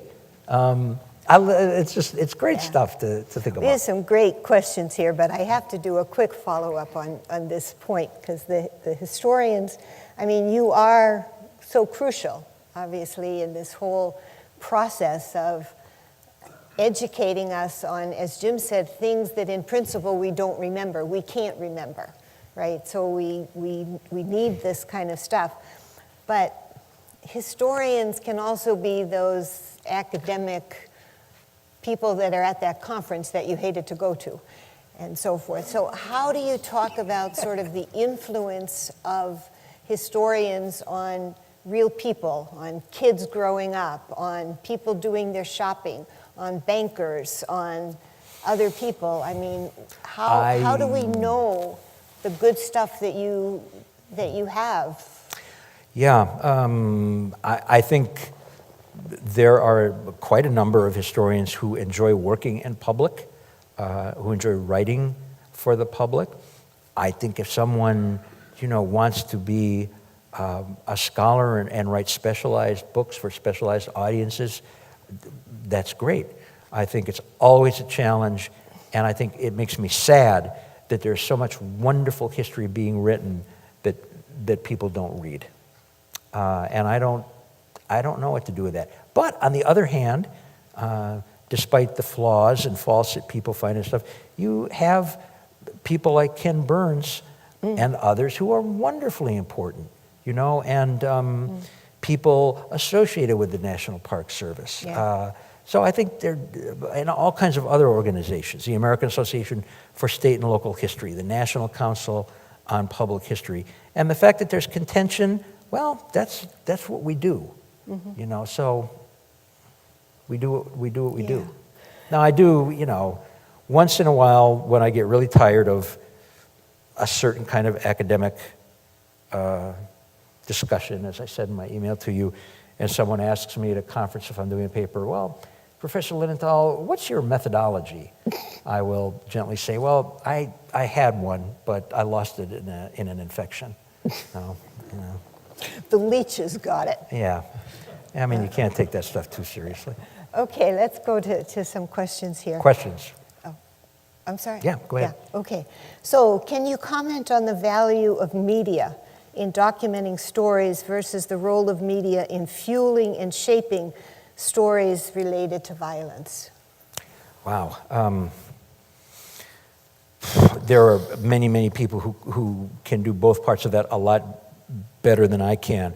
What I can say, and this comes from my experience in Oklahoma City, is how interesting it was, and I don't mean this in a cynical way, that the media, somewhat cynical with the media and family members used each other. Family members, many of them, not all of them, were interested in telling their stories to the media because they were ways of doing public eulogies for their loved ones. And the media was happy, to do this. The media enfranchised people all over the world to be a part of this for good and for ill. But there absolutely was a kind of voyeuristic part about this. I'm not going to say the name because I don't have confirmation about this, but one of the kind of talk show people on TV at the time was caught dressed as a priest trying to smuggle in a camera into the First Christian Church where family members were waiting to receive words of their loved ones. And the medical examiner told me that they had to put up curtains in the morgue because news people were climbing up in the trees trying to film the bodies through the tops of windows.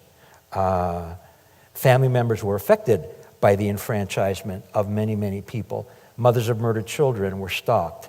People fell in love with mothers. People sent money to Oklahoma. People came to Oklahoma City acting as if they knew these people, but they really didn't. So there was all of that, and the media also, in too many instances, used this language of therapy to ask, of course, just the stupidest questions. Like, well, it's the 5th anniversary now. Have you reached closure on the death of your daughter? What's the answer that we want there? Right? What's the only newsworthy answer? Yeah, I guess so. I'm going to go play 18 holes. I don't really think about her anymore. I mean, nobody's going to say. But this is just nonsensical. Well, no, it's not. It's borders on the obscene. Worse than that. So there was that kind of gossipy stuff going on as well. But it was very powerful when family members used the media to do public eulogy, because it seemed to me that the emphasis now in modern memorialization on faces and names and stories, and this is true in Oklahoma City, it's absolutely true at 9/11 sites, is a kind of memorial protest against the anonymity of mass death in our time. Damn it, these people are not going to be forgotten. We're going to remember how they lived, we're going to remember who they were, we're going to remember who their families were, all of those things. Mm-hmm. It's certainly human and reasonable and expected that, at that time of maximum grief, I mean, all you're feeling are the wondrous aspects of that person, right? And so the eulogies, as they always are, or mostly are eulogies of these people that really weren't, in a sense. I mean, they're so idealized, and they're true parts to them, but they're only parts. Yeah. And I'm remembering that when Robert Kennedy was murdered, Ted Kennedy said something that stuck with me, that my brother does not need to be remembered as only a person who did X, Y, Z. In general, he was a good and decent person, but he was a complex person. Mm-hmm. That's impossible, right, in those moments of well, I don't know if it's impossible. I'm not sure. Yeah. I think it can be done. Yeah. Let me pick up again on this issue of media. Mm-hmm. People in conflicts can rapidly now share grief and violence via social media. However, trending topics move on quickly. Can you comment on discordant narratives of war in the digital social space? And is there sort of a timeline of sort of, well, they'll peak and then they're gone. It's another story that pulls them off page one. Yeah.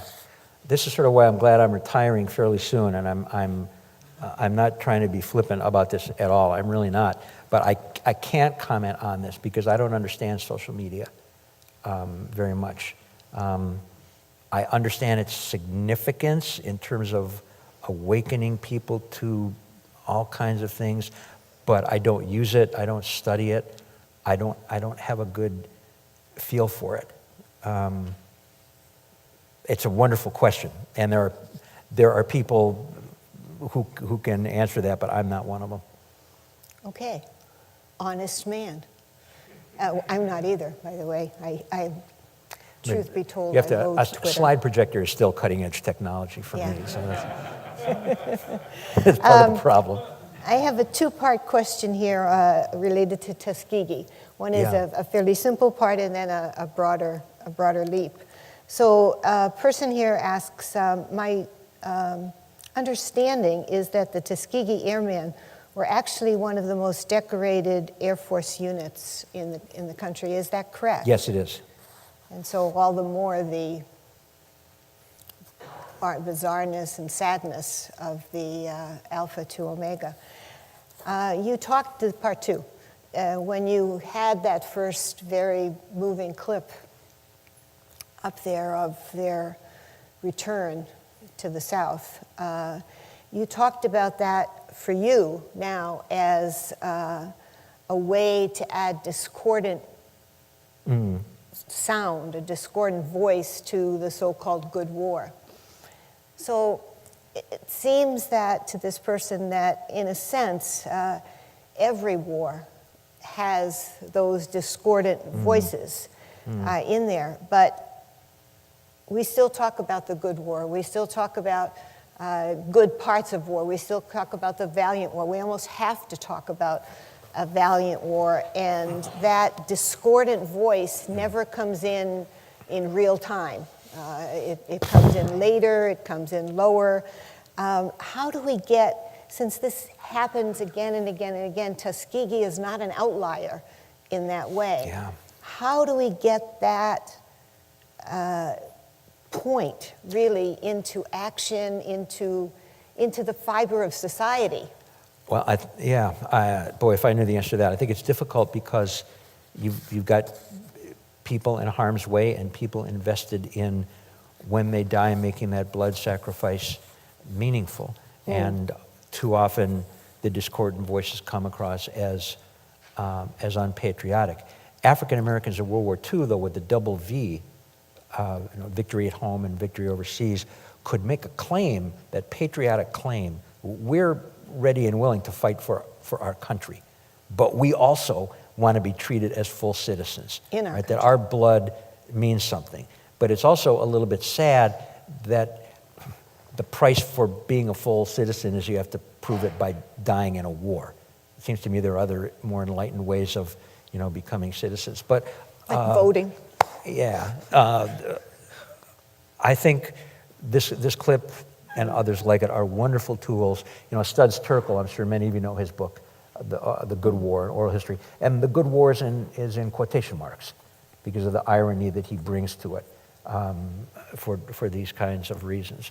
And I want my students to think about that, to think about World War II as a necessary war.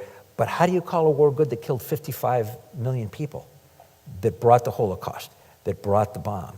I want them, and I had to struggle with this when I was on the original advisory committee for the ill-fated Enola Gay exhibition at the Smithsonian.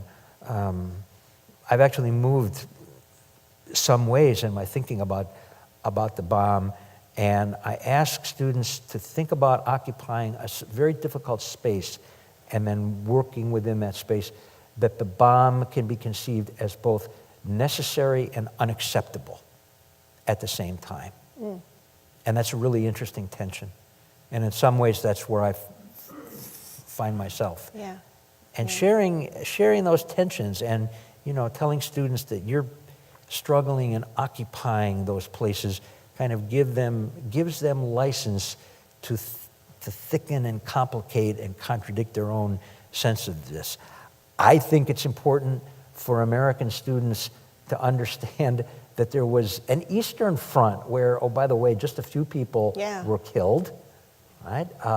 That not only Americans were involved in D-Day, that there were Canadians and French and Brits, and that the Eastern Front was a war of absolute vast monstrosity. And they don't know this, because the view of war is constricted by various media representations of it. Yeah, absolutely. Another two-part question for you. So in your work with families of disaster victims, or any of the projects actually, are you ever called upon to mediate between groups who are battling each other over how to memorialize the victims? That's sort of part one. And following from that, part two, is if you are in some of these discussions that you have with the people involved, does it ever get to the issue of a discussion of, well, what are some of the root causes for this tragedy? Yeah, that's a wonderful question. nobody's ever asked me that before. I have not been involved as a formal mediator because I'm usually a kind of fly on the wall. You know, I'm listening. I did bring family members and members of the community in Shanksville who were involved in the memorial. We went to Oklahoma City for 3 days, and I organized a meeting between these people and family members, survivors, other people who were involved in the Oklahoma City National Memorial. It was a breathtaking experience, listening to two communities of people who knew each other even though they had never met. It was quite something. I've been involved a little in conversations with Norwegian colleagues over the past year, and will continue to be over the memorialization of the terrorist attack in Norway in 2011 on the government center in Oslo and the massacre of the 69 labor youth on the island of Utøya. And again, it's fascinating to talk with these people, but I don't mediate. What I can't say, though, it's just something I would like to say here is in Oklahoma City, and then a very different role when I was on the Flight 93 Federal Commission, and I played a very modest role on this commission. I had never done that before. I mean, I was doing part of something that I had only written about before. But think about, in Oklahoma City, this is a community seared with the death of 168 people, the injuries to hundreds and hundreds of more people, children orphaned, and the Memorial Task Force starts 2 months after the bombing. And so many people are already entrenched. Only this kind of memorial can do justice to my loved one, right? So that any deviation from that is seen as a sign of disrespect to their loved one. So you've got irreducible, non-negotiable positions. Well, you can't do a memorial process that way, right? It's not going to work. I want 168 hearts, I want 168 trees, I want 168 lights, on and on and on. So all of these people, family members and then survivors who gradually came, had to enter into a process where they learned that the memorial was not about them, it was about future generations, that none of them were going to get exactly what they wanted. I mean, they did what Washington can't do, and they did it seared with the impact of violence. They compromised and they practiced the arts of democracy. And I thought it was an absolutely breathtaking undertaking. And Oklahoma City did have, I think, a major influence on how Shanksville went about it. And they went about it mindfully and thoughtfully as well, because there are always these questions that are so difficult. What do you do if you're on a memorial commission and there's a family whose loved one was murdered on Flight 93, and they absolutely know that their loved one was leading the charge in the cockpit. And they want that stated. What do you do? I mean, there's a whole world of hurt behind that. How do you negotiate that? Something I never would have thought about in Oklahoma City.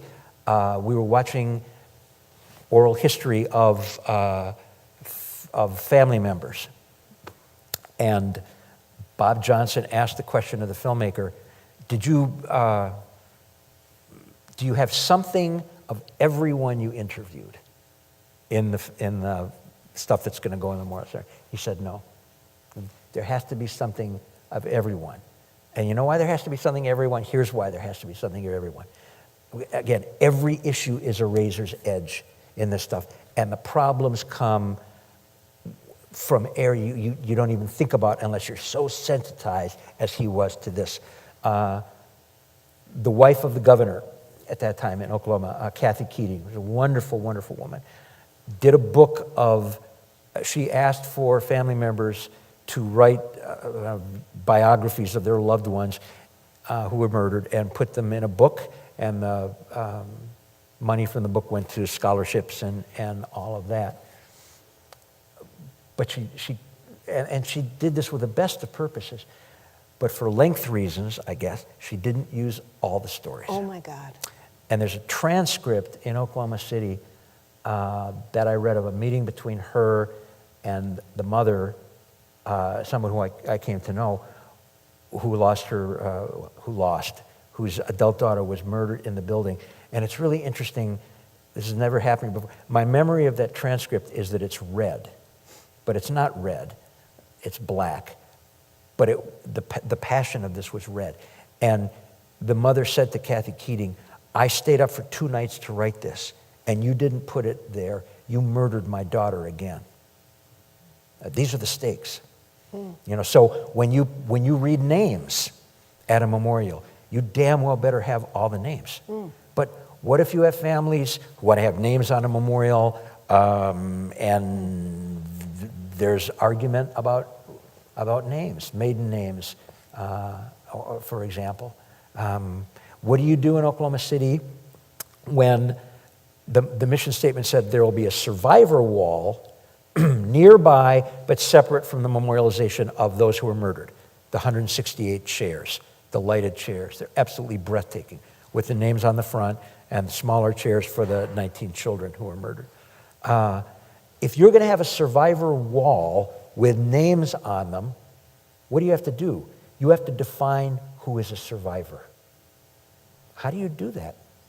What is the experiential boundary? What is the physical boundary? Who gets to be on that? This is incredibly difficult stuff. The 9/11 Museum they've had to deal with so much, but the inclusion of human remains in that complex has been a very, very difficult process. I'm sorry, I'm telling stories. We're going to get to that one on our last question in a minute, but yeah, I mean, we could all go on, my God, and I get you for more time, so I'm excited. CBC journalist Michael Enright spoke of a very thin membrane between remembrance and glorification. Increasingly, I feel that Memorial Day is slipping into glorification of war again. How can we stop this train? Wow. A thoughtful and articulate question.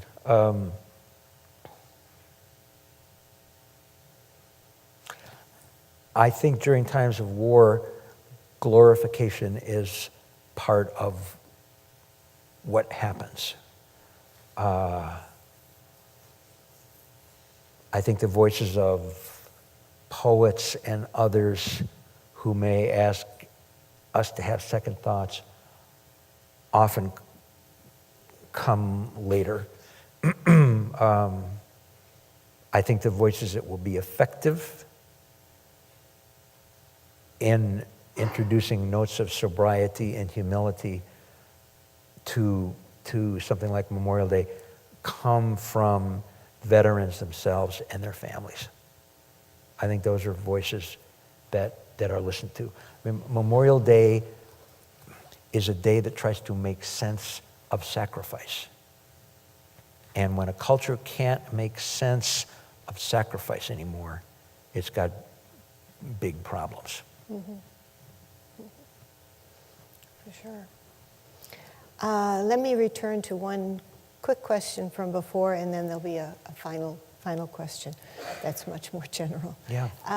In any of your work, any of the discussions that you've had with families and how they're negotiating what the memorial should be and so forth, and maybe even especially with the 911, which will lead to the general question that I'll end with, which was somebody who said, can you comment on the memorial for the Twin Towers?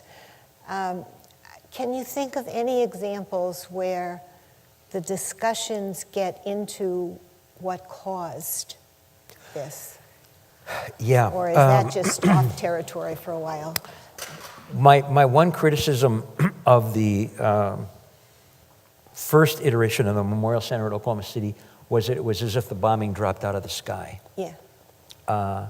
There was no discussion really of domestic terrorism, Christian terrorism, remembering that Timothy McVeigh was a decorated Gulf War veteran, all those sorts of things. That's changed, and I think that's really good. How did that come about? The memorial evolved and understood that it was lacking a kind of context. And, context is chosen. They could have chosen other contexts, but this was a really important one. The 9/11 Museum, I know a little. I taught a Gilder Lehrman teacher seminar, 9/11 and American Memory, at the museum last summer, which was the first summer it was open, and I'll do it again next summer, and had a fair amount of time to spend in the museum, although it's so crowded. It's difficult It's to... so what? Crowded. It's difficult to spend lots of time, in any one section. They obviously talk some about the rise of Al-Qaeda. Part of the problem with doing what caused things is these are often bitterly divisive questions. So what do you privilege? What do you put forth? A kind of smorgasbord of stuff. Do we cause anything? Do you take things on in a certain way in the permanent exhibition? Do you let other things be dealt with in the bookstore where you have a good... So these are really, really difficult kinds of questions. I think it would be a mistake for a museum to just claim with the hidden curatorial authority, 9/11 happened because of this. I mean, it would be suicide politically. It would also be intellectually wrong. Yeah, of but course. there are ways certainly of talking about the stew. So there are ways that people can sort of see different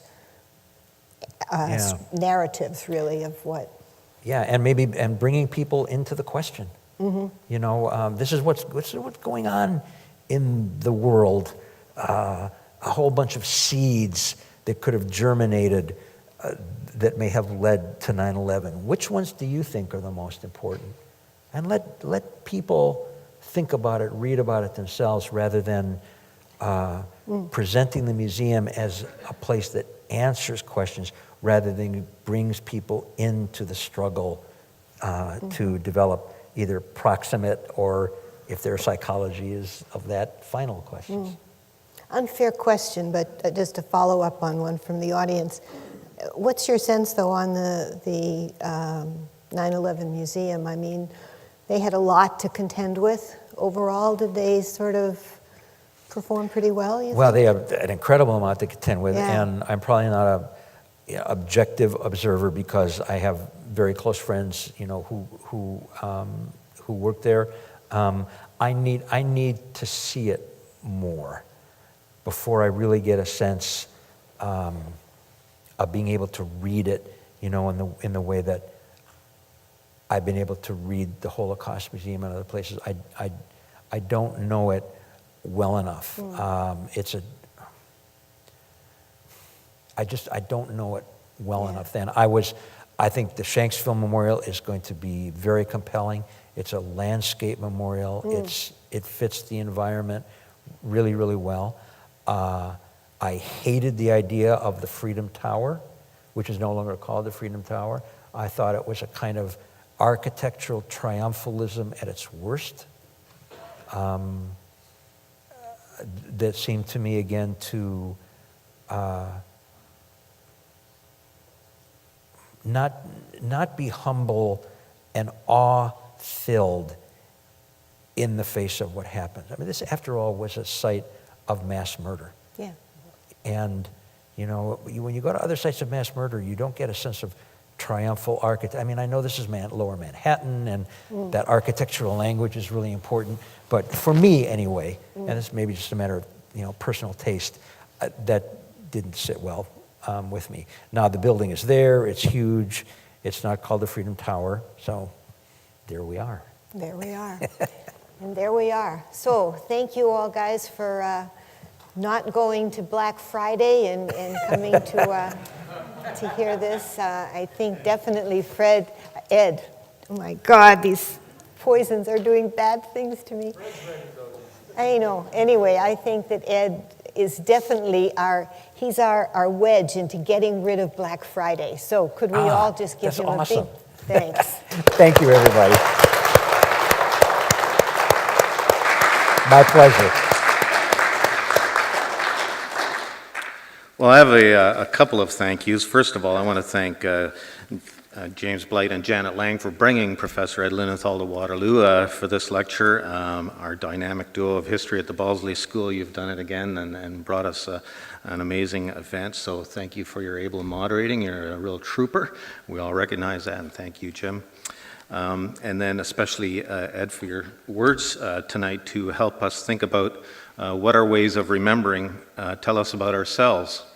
And if I could just interject a personal note here, you know, I've always been fond of the historical stories of happy Dutch townsfolk turning out to thank their Canadian military liberators in World War II, because my parents were teenagers in the Netherlands under Nazi occupation, and I was born in Canada, so it seemed a nice sort of happy ending for my country of birth and my historical roots. But I was recently at a historical seminar at the War Museum in Ottawa to commemorate the 70th anniversary of that liberation. And a professor from the University of Leiden in the Netherlands reminded us of the stories from the south of the Netherlands where many Dutch citizens were angry at the Canadian military after the especially fierce fighting in the Scheldt area because they felt that destruction of their villages was more than was needed to get the Germans out. That's Canadian artillerymen bombarded villages and houses after the Germans had already left on the off chance there were still some there. And I was disturbed by that, you know, ripple in my happy narrative. But you've reminded us that revisionism based on true stories of people can be constructive, and that if we want to celebrate true stories of courage, then we also need the courage to seek truth. So thank you again for your remarks tonight.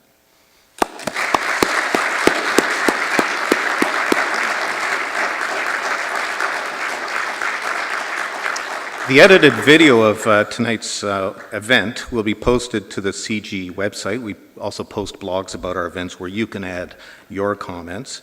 And in the coming weeks, we invite you to join us for 2 more public events in the CG auditorium. On Tuesday, December 9th, please join us for the screening of Our Man in Tehran, a film documenting the events leading up to the 1979 Iranian hostage crisis in which Canada played such an important role. And then on December 11th, we invite you to join us for a special free noon-hour performance of the Kitchener-Waterloo Symphony in concert here in the CG Auditorium. So be sure to register online for the CG Events newsletter to receive information on these and other upcoming events. Thank you for coming. Have a safe journey home. Ed is modest, so he will deny this. He'll point out that the ancient Greeks got involved with memorializing their war a few years before he did. Okay, I accept that. But no historian on this planet has taught us more than Ed about the process of memorializing our heroes and victims of violence. He's the author of many books and articles that have defined this field of public history, and he has won many awards as a scholar. Just to give you a flavor of the kind of thing he's into, his 1991 book, Sacred Ground, Americans and Their Battlefields, he examined the processes of veneration, defilement, and redefinition at 5 highly loaded, controversial sites: Lexington and Concord, the Alamo, Gettysburg, Little Bighorn, and Pearl Harbor. And even myself, with a very sort of superficial knowledge of all this, I understand that each of these has good guys and bad guys, but not everybody agrees on who the bad guys are and who the good guys are. With this project, Ed began an ongoing and very productive relationship with the United States National Park Service. Ed worked with the Park Service on the 50th anniversary ceremonies at Pearl Harbor and delivered the commemorative address at the memorial in 1994. He's a longtime consultant to the Park Service on the interpretation of controversial historic sites, including a decade as a member of the Federal Advisory Commission for the Memorial to the Passengers and Crew of Flight 93, which crashed near Shanksville, Pennsylvania on September 11, 2001. But wait, there's another Ed Linenthal, who is the editor-in-chief of the flagship journal of the Organization of American Historians, the Journal of American History. As a sort of academic, I cannot understand how he does this, why anyone would want this thankless job. I can confirm right now publicly what many of you have long suspected. Academia is top-heavy with neurotic, self-involved, bubble-headed, egomaniacal head cases. Ed, what did I leave out? That's okay? If Ed and his staff and reviewers decide not to publish a piece, the author is furious. If they decide to publish a piece pending a few changes recommended by a reviewer, the author is also furious, because the corrections or adjustment were suggested by people who are obviously idiots, who seem not to know who I am. To maintain your sanity as the editor of a flagship scholarly journal, you will go insane if you lack a sense of humor, a deep, profound theater of the totally absurd sense of humor. Fortunately, our distinguished speaker tonight arrived at the Journal of American History already gifted as an absurdist. How, you ask? Because he grew up in Ann Arbor, Michigan, and has been cursed since birth by a proclivity to root for the University of Michigan football team. I graduated from that university, and I am a fellow sufferer. As some of you may know, tomorrow is the annual ritual killing of the Michigan Wolverines by the Ohio State Buckeyes, an event we will watch together.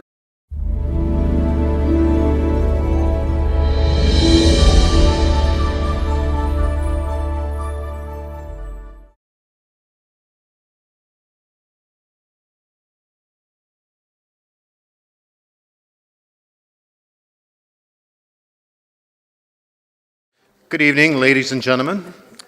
Welcome to the Center for International Governance Innovation, or CG as we say. My name is Fred Kuntz. I'm the Vice President of Public Affairs here at CG. Thanks to everyone for joining us tonight. In spite of the construction challenges in this neighborhood, I'd also like to thank our public event sponsor, Wordsworth Books, for their ongoing support of the CG Signature Lecture Series. We also thank those who are joining us live at the CG campus and through our live webcast online. Following this evening's address, we welcome questions from both audiences. If you're here in the auditorium, you can ask questions at the microphones at the bottom of the stairs. And if you're watching online, you can ask questions through the live chat function on your screen. Please remember to state your name and to keep the questions brief. Humans have a long-standing fascination with heroes and victims of past conflicts. We talk about their triumphs and sacrifices, write books, script movies, and build social media campaigns, all with the purpose of memorializing their contributions. In the case of historically significant conflicts and wars, commemoration often takes the form of a permanent installation, a memorial, a monument. Tonight, Professor Ed Linenthal will speak to us about what our commitment to memorializing heroes and victims of war says about our society, and he'll discuss the interplay between place and memory. Here to introduce tonight's speaker more properly is James Blight, a professor at the University of Waterloo and the Balsley School of International Affairs. Jim, and his longtime partner Janet Lang are both experts of history and international affairs. She's with us here tonight as well. He'll explain more. They received their doctoral degrees from the Harvard John F. Kennedy School of Government. And Jim and Janet are best known for the development and application of critical oral history and innovative research methodology. So please join me now in welcoming Jim and Janet.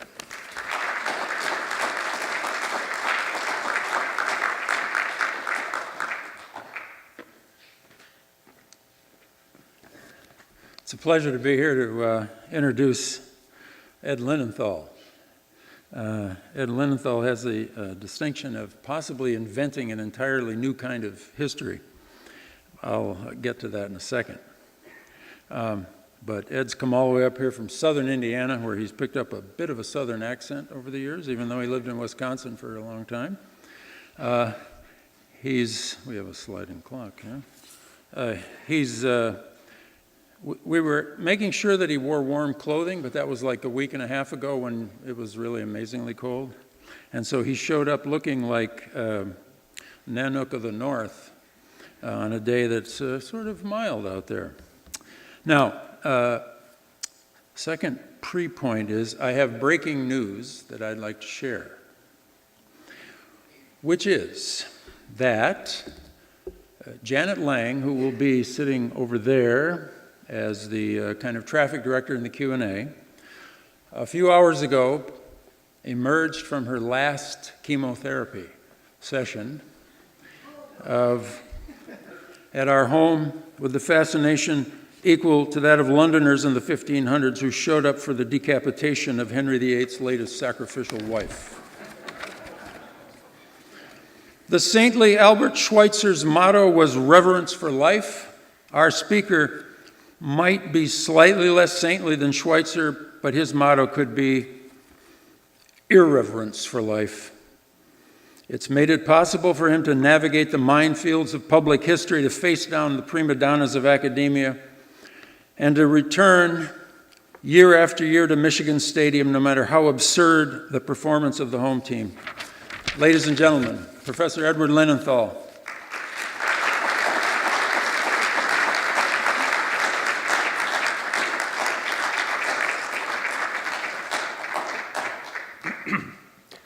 Good evening, everyone. Thank you so much for spending your evening here. I appreciate it very much.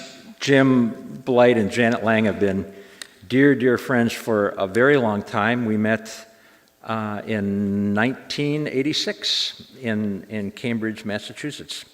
So it's really a pleasure to be here.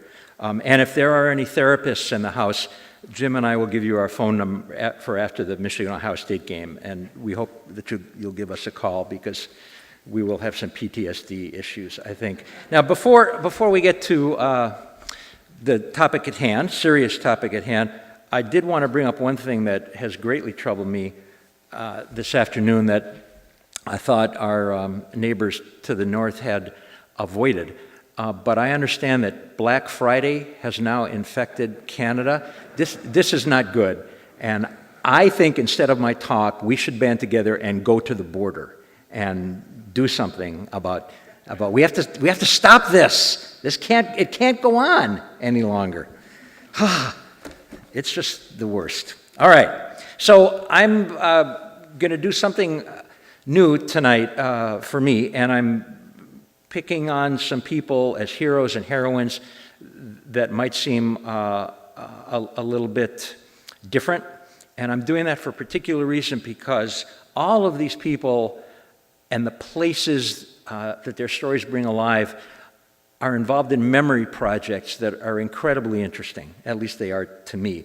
And I want to think about this oral testimony that you're going to hear, and then think out from it. So what I'm going to do is to play you 3 short pieces of oral history. 2 of them are 6 minutes, 1 of them is 12 minutes, and talk with you in between. The first one is of a Tuskegee Airman, Lieutenant Colonel Charles W. Dryden, talking about his reception in the United States when he returns from combat in Europe. It's part of the stunning oral history project at the Tuskegee National Historic Site. The interview that I have was given me very generously by Todd Moy, who now directs the oral history project at the University of North Texas. Todd directed the oral history project at Tuskegee. The second and slightly longer piece you're going to see is about 12 minutes, and it's from the final 117-minute film that concludes the United States Holocaust Memorial Museum. And the third piece is a 6-minute pilot that was shown by one of the groups that applied to do the permanent exhibition in the Memorial Center at Oklahoma City and did in fact receive the bid to do that. If any of you have been or go, you will see these clips. This is a 6-minute clip as well. So let's set the stage for the first one. I cut some of this out for length issues. So Colonel Dryden is doing this interview with Todd, and he has just finished telling Todd about their return from Europe, and they went to Selfridge Field in Michigan, where they were stationed, and tried without any success to integrate the officers' club there. And rather than integrate the club, the officer in charge closed the club to everyone, and then put Dryden and other Tuskegee Airmen on a train to their new base in South Carolina. And so it's at that point that Todd will pick up this discussion, asking Colonel Dryden to tell him about the trip. And I'll give you a little bit of what is a stunning moment, I think, of his experience in South Carolina. Please. We'll get to the point of the story. Tell me about the train ride down there.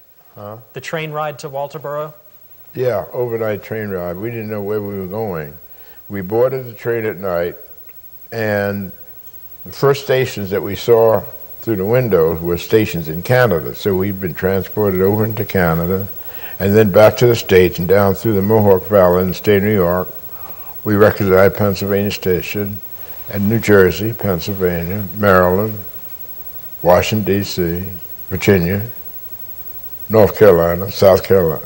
And we ended up in Walterboro, South Carolina, deep in the South. When the train pulled up at a siding, there were armed guards about every 100 yards with carbines, nothing but trees all around. So the first thought occurred to me and the rest of us was that we were being interned as the Japanese Americans had been out on the West Coast. But it turned out it was an Army air base where we were going to be trained. And when we got off the train, we were taken by truck to some World War I type of shanty barracks. Very basic accommodations, a cot, a steel cot, a mattress, no mattress covers, no pillow slips, or anything like that. So the guys decided to, it was a Sunday that we arrived, they decided to go find a movie and see a movie and relax. And I wanted to make sure that all the men had at least quarters and so forth, since I was a senior ranking. Not by any designation, it's just that everybody sort of looked up to the fact that my classmates and myself were in, I was the only one of my classmates who was sent back as an instructor. So I made sure that everybody was billeted and had some sort of basic accommodation. So I took the time taking my shower. 6 months.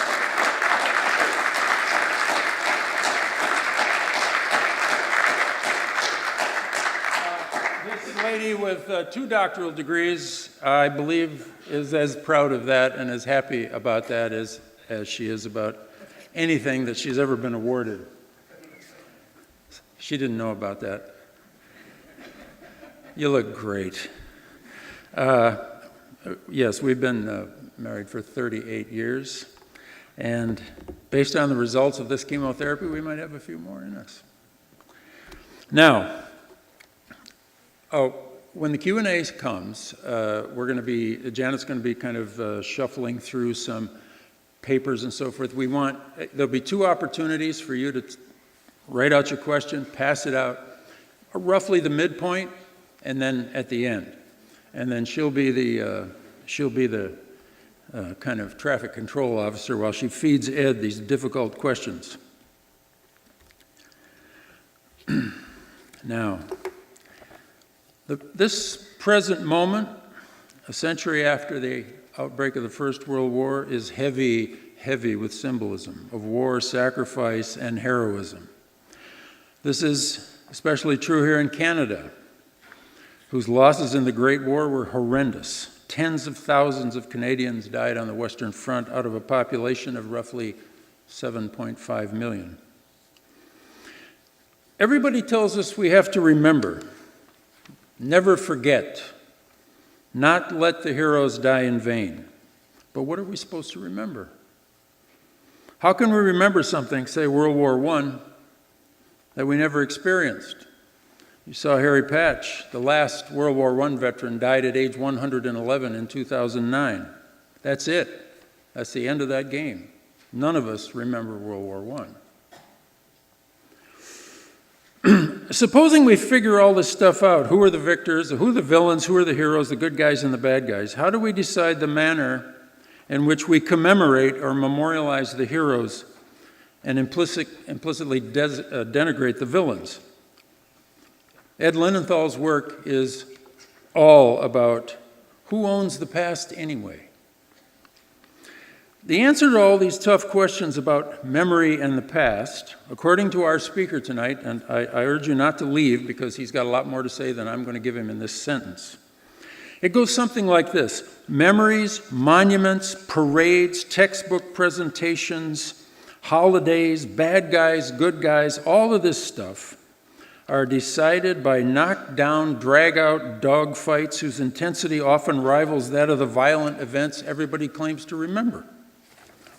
The difference is that the combatants in the war for the ownership of history usually fight with words instead of bullets. But as with the war itself, the stakes are regarded as very high, and victory over the adversary is the only acceptable objective. Many in the historical profession, and my brother is a member of that profession, and he confirms this, and since he teaches at Yale, what he says is true. Ed Linenthal virtually invented the historical subdiscipline of scholars who study the competition for a share of the memory of violent events.